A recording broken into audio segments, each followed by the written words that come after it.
Chobits was a manga series created by a all-woman collaborative group known as Clamp and then turned into an anime in 2002. Yes, over 20 years ago. It's classified as a science fiction romantic comedy, and while many people remember it as a romance, as a rom-com, and they even say that some of these emotional moments drove them to tears, I recently rewatched the anime, and maybe it's given the context of AI in our current era, failing human relationships, the declining birth rate that is at extinction levels. Yeah, look it up. I was actually horrified at what I saw, although possibly unintentional. I believe that there's a deeper hidden message in Chobits. Hello, everybody. My name is Red Shellman. Now, I know I promised you an iceberg, and don't worry, Oh, they're coming. icebergs. They're on their way. But sometimes you got to make a project for yourself. Sometimes sometimes you get a muse and you just got to run with it. But don't worry, I'm working on the other projects and I'm so glad you're here. If you're a returning subscriber, thank you. If you're new, hit the like and subscribe button if you like it. And if you don't like it, hit unsubscribe, no problem. I had watched Chobits years ago, as I said earlier, but I didn't really remember much about it. What got me into rewatching it was in between my now 3 jobs, I was watching I'm the Evil Lord of an Intergalactic Empire, or in Japanese, Ore wa Seikan Koka no Akutoku Ryoshu. See, Thai, I still got it. And it's an absolutely hilarious anime. I'd read the manga a few years back as well. In the anime, there is an android waifu that's featured, Amagi, and she is super sexy, and I like her a lot. And that gave me a thirst for some other anime that may feature android waifus. First, I watched Plastic Memories, and well, I tried to watch it, and wasn't really my thing. I didn't like it too much. But then I remembered Chobits. Chobits was like the quintessential android waifu anime. It's a rom-com, it's funny, it's got some tragic moments, some funny moments. But when I rewatched it, now again, with my knowledge of 2025 and AI being on the rise, it horrified me actually, and I believe the show was setting up a sci-fi drama horror twist that never really paid off or never really got addressed. Instead, the end of the anime gives you a romantic ending where the main character professes his love to his AI companion, and that's really it. The world is, in my opinion, doomed, but I'll get into that later.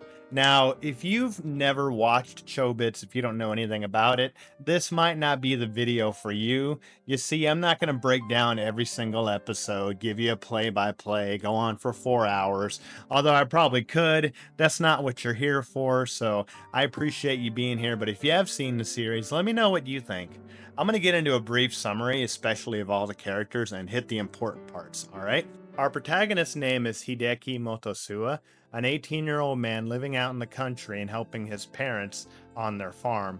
We never see his parents, so I guess they're not really important to the story, but we do know that Hideki is currently trying to get into college, but bless his heart, he just keeps failing. You see, Hideki, while he has a heart of gold and he's a really hard worker, he's not very bright, although he is a very good guy. He decides to move to Tokyo because that would help him study and to eventually get into college at some point.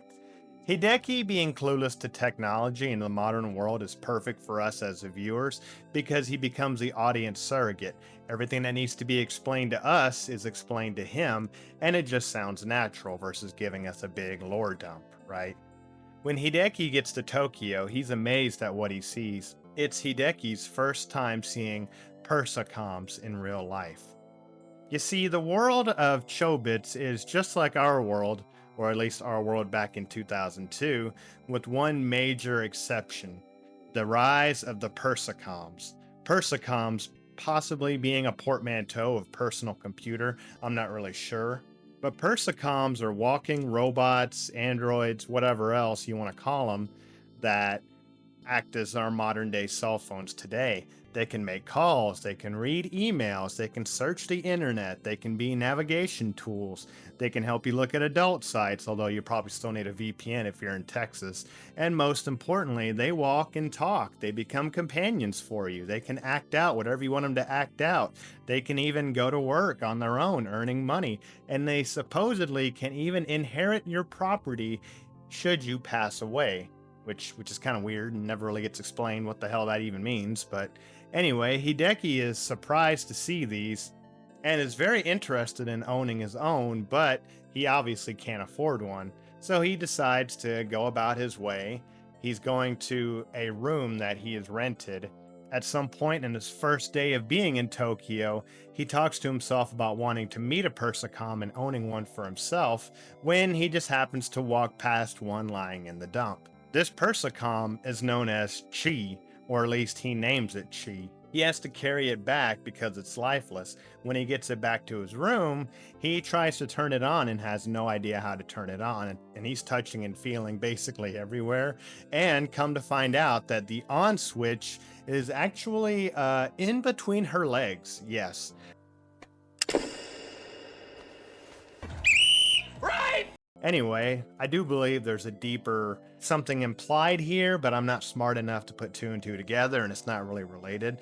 But he wakes up Chi, who's basically an infant in this world, and he has to teach her to walk, talk, and even groom herself, which is kind of weird when we get into what we're going to get into later. But again, this is fiction. Shut up. Japan, age of consent, blah, blah, blah. Anyway, I think it's a little strange when I watched it too, so it's not really my thing. Next up is Chi, who is the main female character in the show. Chi is named after, well, Chi. It's the first and only thing she can say in the beginning, kind of like a Pokemon that can just say its own name, and is named by Hideki. And Chi is absolutely adorable in everything she does. It's like she was tailor-made to be likable by somebody. She is the most unusual Persicom that anyone's ever seen, in that she actually starts off as an infant, but learns and grows throughout the show, and at the end of the show, she's basically indistinguishable from a real human female, minus the cone ears that she has.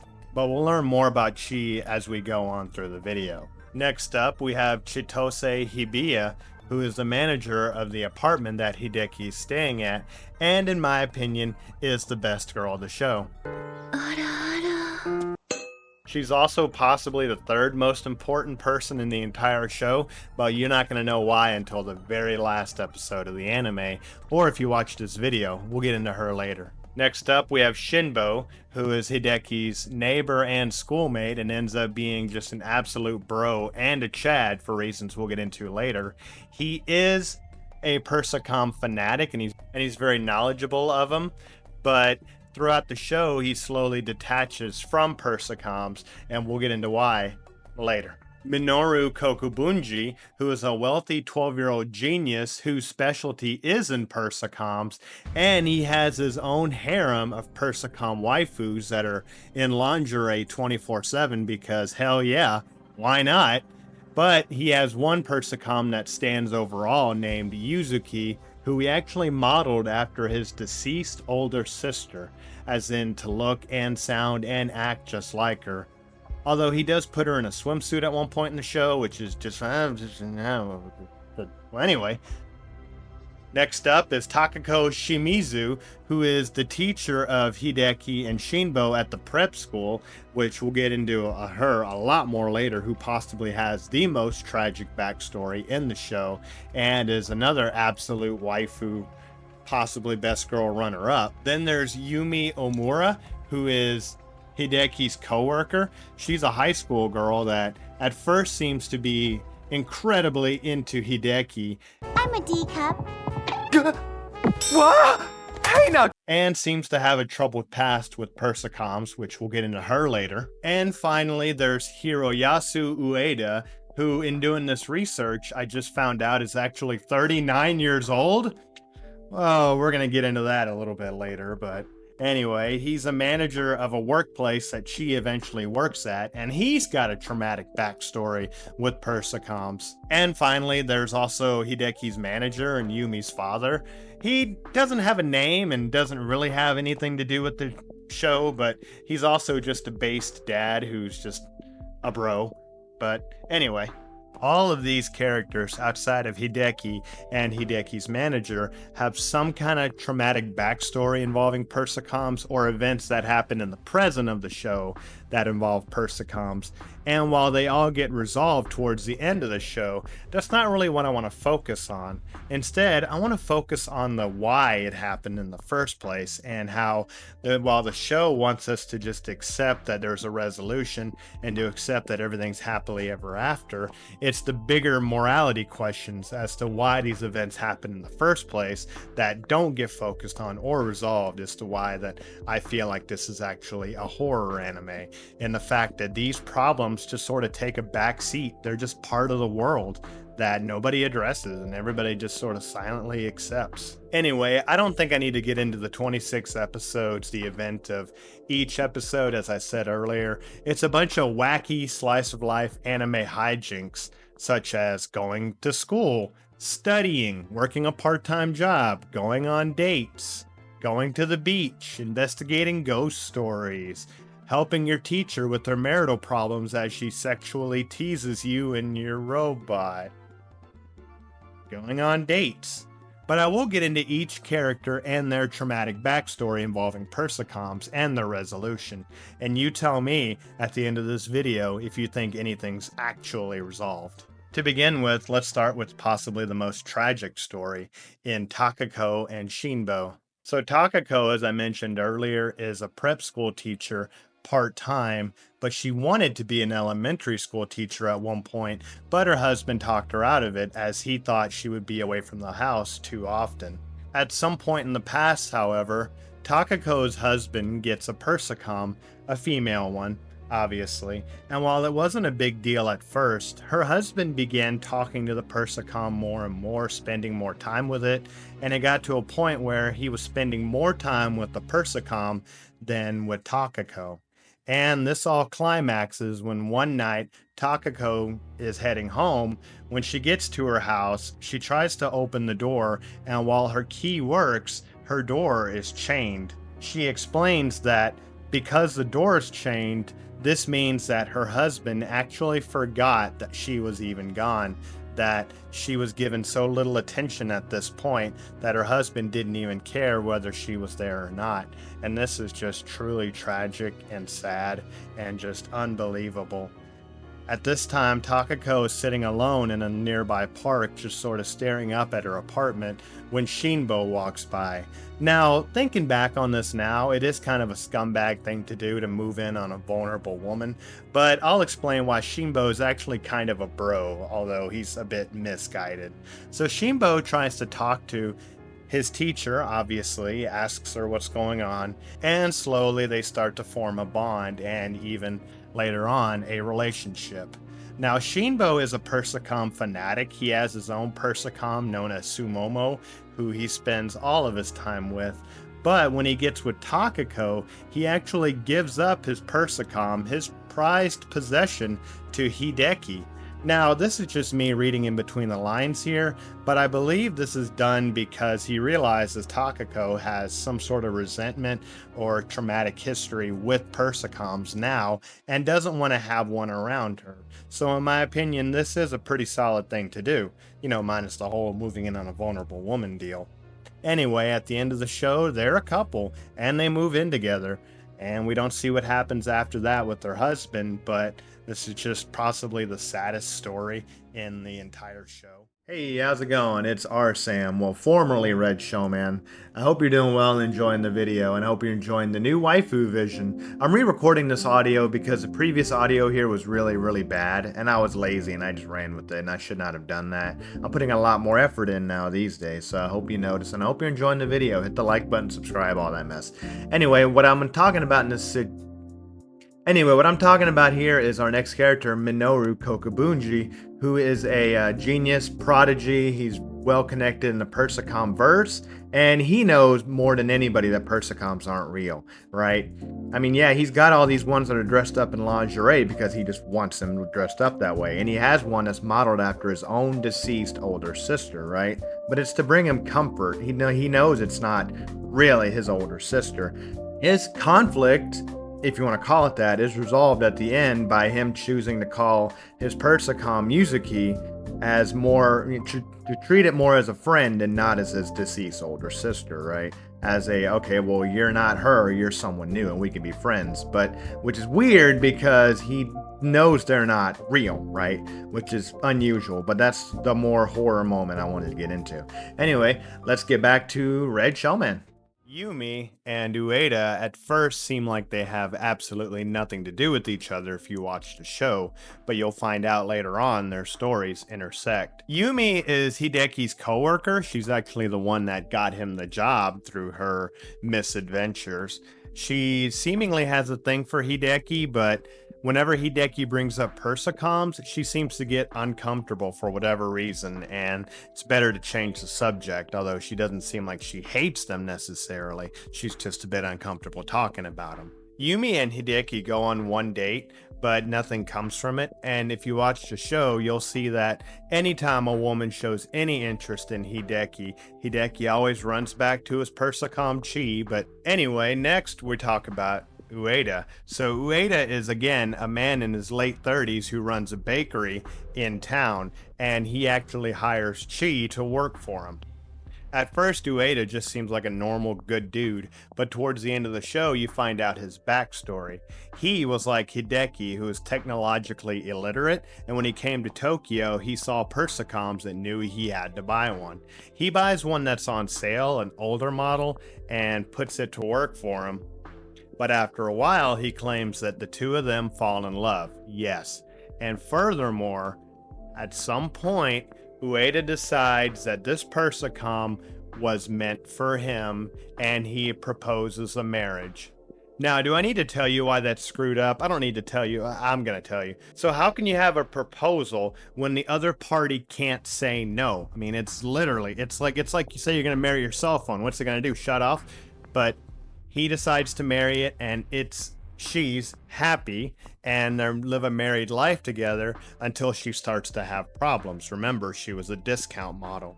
And so when Ueda tries to get help for the Persicom, he's told that the Persicom's hard disk is broken and needs to be replaced, but doing so would erase all of her memories. Obviously, Ueda won't stand for this, and though he tries to find alternatives, he ultimately decides to just let it ride. And the Persicom begins to have a lot of problems and starts to forget everything about him. And it's to the point that it's just a walking zombie robot, basically, right? Then one stormy night, they're walking together, and Ueda's kind of in a daze, and he accidentally walks out in front of a truck. And his Persicom actually saves his life by pushing him out of the way, but in the process, she's crushed and destroyed. And of course, this destroys Ueda, and the media interviews him. He's kind of been a media circus at this point. They've been laughing at him. And he's heartbroken. But later on, Yumi, yeah, remember her? She comes to the bakery and wants a job, and he hires her to work for him. But at some point, Yumi decides she has feelings for him. Now remember, she's 17, so probably 16 at this point. Ueda's in his late 30s. But she says she has feelings for him. And as an older man, he obviously turns her down, right?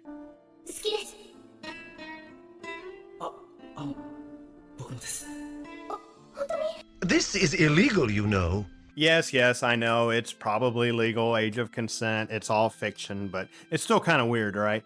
Anyway, while he says he does like her back, he says that he can't return her feelings. So Yumi runs off distraught because Ueda tells her that he was married at one point and he can't get over his deceased wife. But later on, Yumi finds out that this deceased wife was actually a Persicom. And on top of all of that, the Persicom's name coincidentally was also Yumi. So you can tell that she's feeling some kind of disillusion here. She believes that she can't compete with a Persicom at all, and maybe he just hired her because of her name and all that stuff, you know what I mean? So it's pretty traumatic for her, and Ueda's just kind of living in just a daze after losing his wife, I guess. But the conflict is ultimately resolved when Yumi and Ueda sit down, with Hideki being somewhat of a mediator, and they decide to talk it out and, I suppose, get together. Finally, we have Chitose Hibiya, And I'm going to give you a spoiler alert now if you're still watching, but you want to watch the show for yourself, because I have to wrap up the end of the show in order to talk about her character. It's a bit complex, so I'm going to give you the cliff notes because, frankly, it's not really that relevant. Anyway, spoilers. And so Hibiya is the manager of the apartment that Shinbo and Hideki are staying at. And at first, she doesn't really have much to do with the plot other than just to be helpful to Hideki and Chi by helping her learn how to bathe, by helping her learn how to cook, and just overall being incredibly helpful. Although she does go to the beach with them during the beach episode because why not? But she doesn't really contribute much. Also, side note, going to the beach in this episode is Shinbo's idea, and he invites Yumi, which is kind of weird because he's never met her. But anyway, that's just wacky slice of life anime hijinks for you. Anyway, in the final 2 episodes, it's revealed that the manager, Chibiya, was actually a Persicom researcher along with her late husband, and together they were making Persicoms, as in they were making special Persicoms known as the Chobits. Yeah, the name of the show. Now, unfortunately, it's revealed that Chibiya is barren and she cannot have children of her own. And so, with her husband, they created 2 Persicoms to serve as their surrogate daughters, which is, again, kind of weird. I mean, really weird. But anyway, they create 2 Persicoms, Freya and Elda. Now, Elda is actually Chi before she loses her memories. While everything's fine at first, Freya actually comes to fall in love with Chibiya's husband. Now, this is a problem for many reasons. I mean, for one, she's supposed to be his daughter, and for two, he's married. And also for three, she's a robot, but that's not, neither here nor there, I guess, for some reason. And the pain of this love being unrequited gets so bad that they actually have to shut her down. But she implants some of her memories into Elda, again later on Chi, and at some point, Chibiya's husband actually passes away due to an illness. After this, Chibiya decides to move into an apartment that they own together and start managing it, which it actually doubles as a research facility underground, but there's not, again, that's just briefly brought up. And Chibiya actually erases Elda's memories and drops Chi off, apparently just at the dump, which is kind of mean. But she's surprised to see that Hideki drags her back in, like, hey, look what I found. She then decides to just let Chi live her life and to let her try to find love. She's actually programmed to try to find love. And throughout the course of the show, yes, they tease a romantic relationship between Hideki and Chi, and eventually Chi, at the end of the show, now indistinguishable from a real woman despite her cone ears, professes her love for Hideki, and Hideki returns her feelings. Again, remember, Hideki basically raised her from infancy, but just whatever, we're just gonna move past that. Anyway, after this happens, Chi goes Super Saiyan for some reason. I mean, it's very complicated. She floats to the top of the building and is going to cast some kind of Persicom spell. I mean, it's very convoluted, but like I said, it's irrelevant to what I want to talk about. Anyway, she's about to be stopped by 2 other Persicoms, which were designed to stop her before she casts this spell. But one of the Persicoms decides, now I actually want to see what's going to happen, and backs off, and Chi's spell gets interrupted when Freya, the personality that was implanted into her, returns and decides she's gonna, basically, I guess, screw everything up. But Shibuya comes out and confronts Freya and resets Freya's memories, so Chi is now an infant again. This obviously destroys Hideki, but Hideki claims his love for Chi, and that gets through to her, and her memories are restored, and they become a couple and supposedly live happily ever after. And that's it, and that's the end of the show.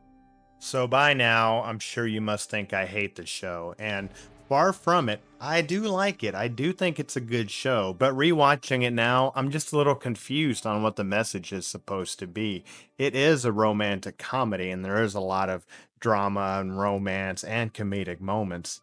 However, there's also a darker side to this show. You see, throughout the course of the show, Hideki mentions that he sees more and more persocoms throughout the days that he's in Tokyo.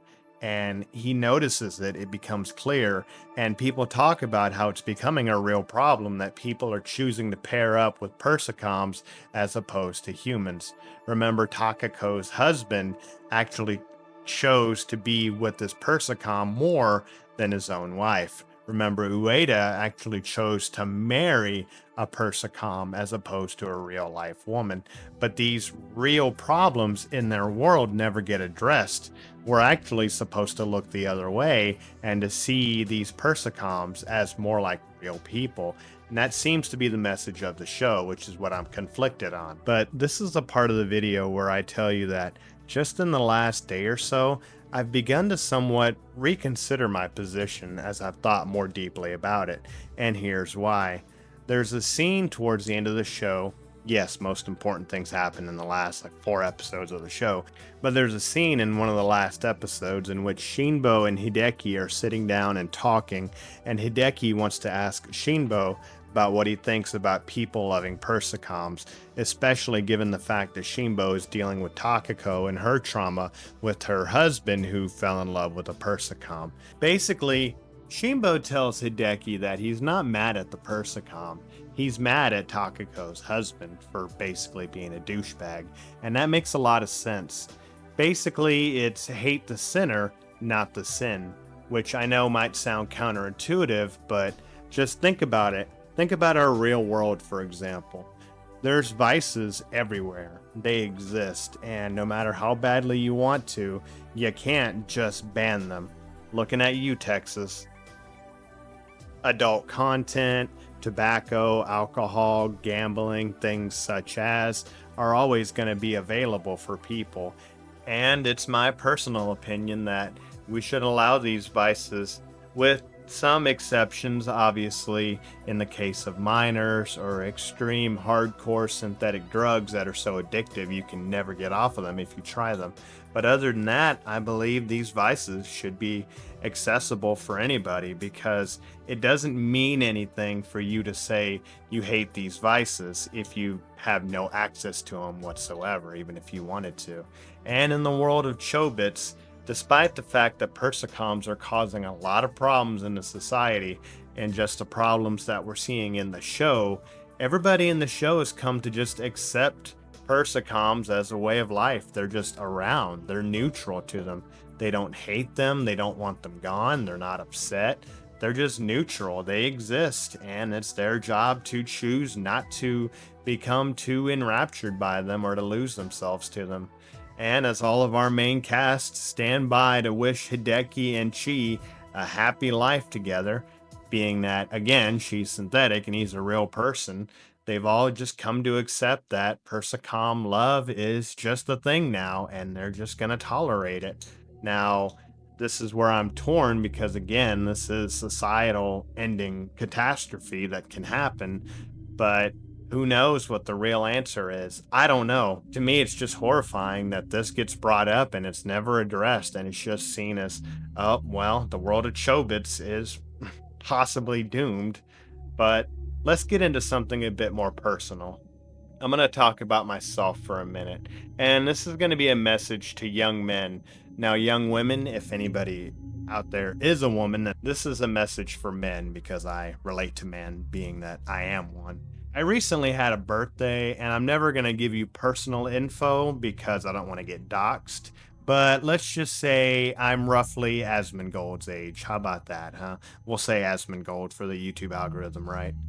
At the beginning of this year, I went through a separation. It's painful, it's tough, and while I do have resentments towards the other party, I'm coming to realize slowly that, well, what's my part in it? Because while neither of us cheated, neither of us were innocent either. And it's not fun. I look back on my early 20s, though, and I never had a problem getting female attention. I'm not 6 foot tall, I don't have a six pack, and I'm not rich. But at one time, I was juggling many different women, phone juggling, you might say, but I never had a relationship with them. And there was so many missed opportunities in hindsight, so many girls that I led on, and it wasn't fair to them. And now I'm in my 30s and I'm going through a separation, and I'm beginning to think I have no more interest anymore. I go to work and I try to talk to as little people as possible. If someone does talk to me, I find it's a problem. When I go shopping, I immediately put my headphones in to avoid talking to anyone. I don't make eye contact with anyone anymore, and all I want to do is rush home so I can play my video games. I know it's not a healthy way to live, but I'll get over it, maybe. But the point is, I know that a lot of young men out there feel the same way, that they feel like they don't even want to contend with the world anymore. They don't even want to try to find a relationship anymore. And I get it. I'm already an orphan, and now I'm losing my partner, and it's not fun at all.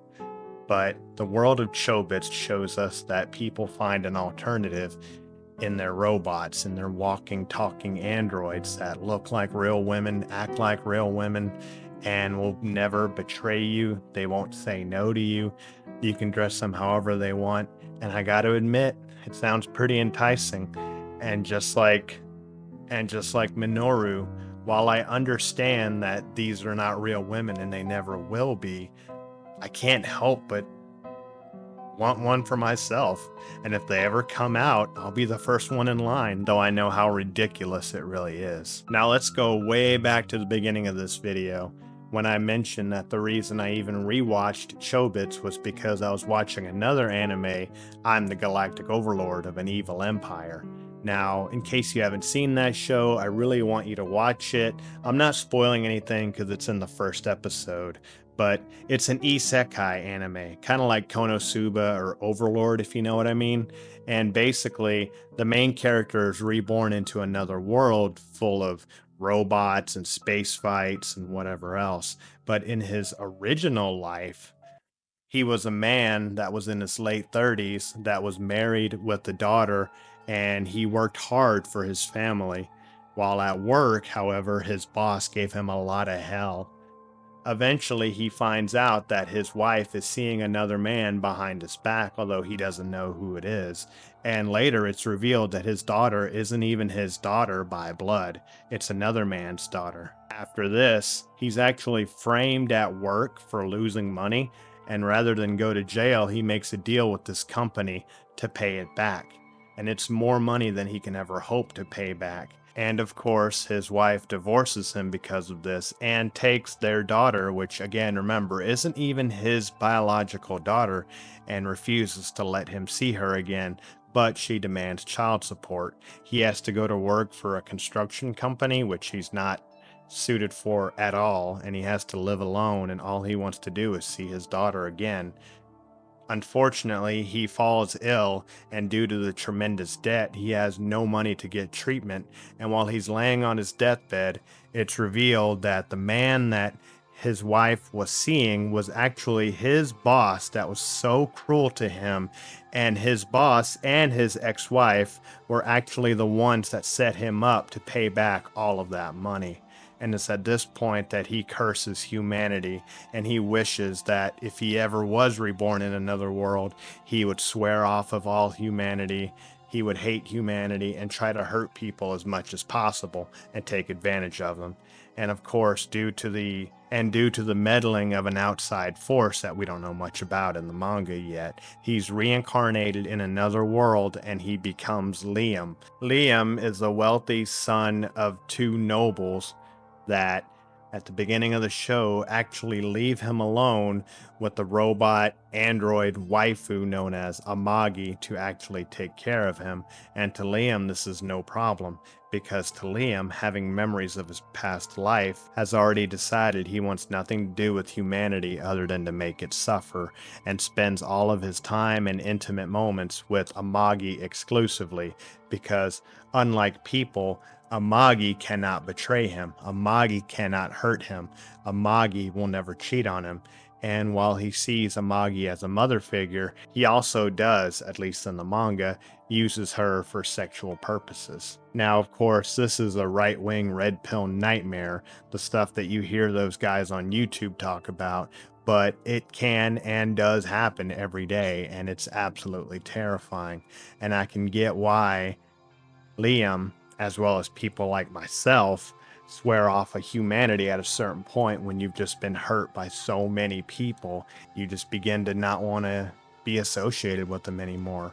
Now, I know this is getting depressing, and don't worry, you're never going to hear about Red Showman was found in his apartment. That's never going to happen. But I do want to let you know that I get it and that I'm there. And when I rewatched Chobits, I actually was horrified because this world is being taken over basically by Persicoms and by Persicom love. But I guess the characters of the show are trying to show us that, well, it's an evil that exists and you have to learn how to deal with it, because at the end of the show, there's no resolution. The Persicoms aren't going anywhere, and people are still falling in love with them and choosing to side with them over siding with their fellow humans every single day. So what exactly was the message of Chobits? I don't know. It could just be wacky slice of life anime hijinks, like I said. But to me, the real horror of Chobits is unspoken. The fact that our main characters in the show simply have to learn how to exist with Persicoms, as they're not going away. And in our real world in 2025, with the rise of AI, with sex dolls you can buy right now, with robots that are beginning to be built that can actually move around on their own, it's only a matter of time before somebody combines the three and mass produces them and makes them available. And like I said, I might be the first in line to buy one.